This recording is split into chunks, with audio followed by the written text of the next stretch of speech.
A'udzu billahi minasyaitonir rajim. Bismillahirrahmanirrahim.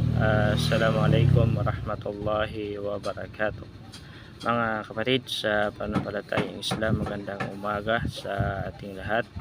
At kapag tayo ay nabutan ng umaga ay pasalamatan natin, purihin, dakilain natin si Allah subhanahu wa ta'ala. Sinabi ng mahal na Propeta Muhammad sallallahu alaihi wasallam, "Ballighu anni walau aya." No, ayon sa pinakamalapit itong kahulugan, sabi ng mahal na Propeta Muhammad sallallahu alaihi wasallam, magparating kayo tungkol sa akin kahit isang talata lamang, mga kapatid sa pananampalatayang Islam. Subhanallah.